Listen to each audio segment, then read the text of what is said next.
Voici la solution de l'exo 1,8 de la série.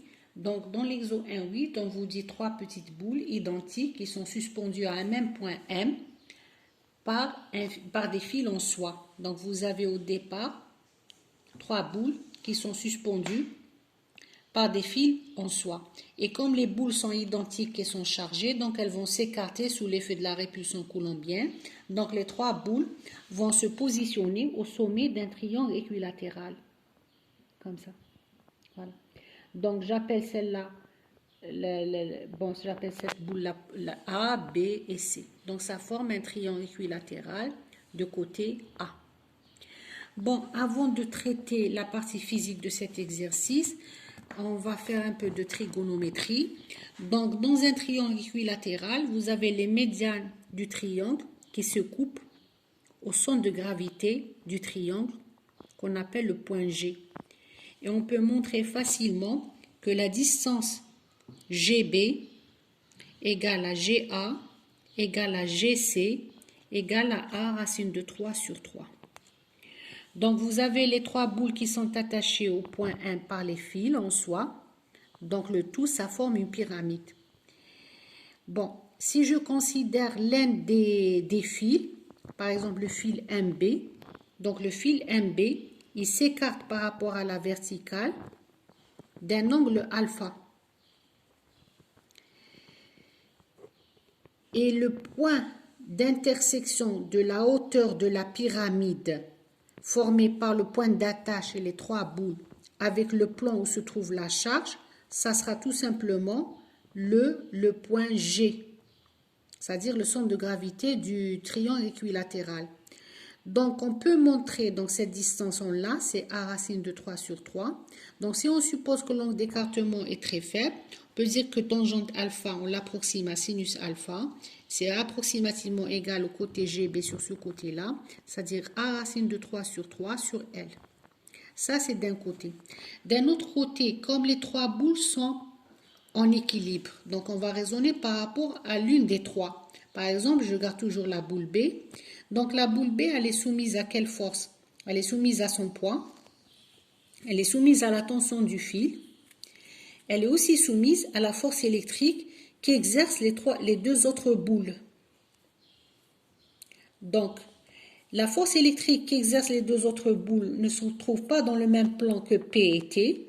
Donc, elle se trouve dans le plan du triangle équilatéral, comme ça. J'appelle la force qui exerce C sur B, je l'appelle F2. Et la force qui exerce A sur B, je l'appelle F1. Donc déjà, la force électrique totale exercée sur la boule B de la part de la boule A et C, ça sera F1 plus F2. Bon, les forces F1 et F2 sont égales en intensité. Elles sont égales à K, Q au carré, puisque les charges sont identiques, sur la distance qui les sépare au carré, c'est-à-dire A au carré. Donc, l'intensité de la force électrique totale exercée sur la boule B, ça sera racine carrée de F1 au carré plus F2 au carré plus 2 fois F1 produit scalaire F2.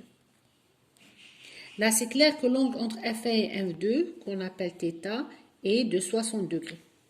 Donc, j'aurai la force électrique totale exercée sur la boule B, ça sera KQ au carré sur A au carré, racine de 2 plus 2 cos θ. Ça, c'est pour l'expression de la force électrique exercée sur la boule B.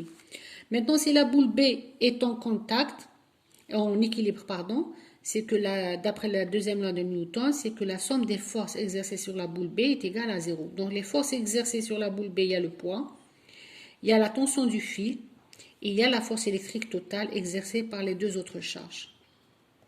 Donc, si on projette cette relation-là selon la verticale, ou bien selon l'axe OZ, si je projette sur l'axe OZ, j'aurai T cos alpha égale à P. Maintenant, si je projette sur le plan qui se trouve dans le plan du triangle formé par les trois charges, j'aurai T sinus alpha égale, donc je projette comme ça, je projette sur le plan, j'aurai T sinus alpha égale à la force électrique totale. Je fais le rapport des deux, j'aurai tangente alpha égale à FE sur P. Et c'est aussi égal à 1 racine de 3 sur 3L. FE, on a l'expression de FE, c'est KQ au carré sur A au carré, racine de 2 plus 2 cos θ, le tout divisé par le poids qui n'est rien d'autre que mg, ça c'est égal à 1 racine de 3 sur 3L. Donc dans cette équation-là, on a A, on a M, on a θ c'est 60 degrés, on a L la longueur du fil, K c'est une constante, la seule inconnue c'est la charge électrique Q, de la boule B qui est égale à celle de la charge de la boule A et celle de la charge C. Donc si vous remplacez, bon là juste il faut faire attention aux unités, si vous remplacez, il faut remplacer M en kilogrammes, c'est-à-dire il faut convertir en kilogrammes M, A en mètres, L en mètres et vous aurez Q en coulomb.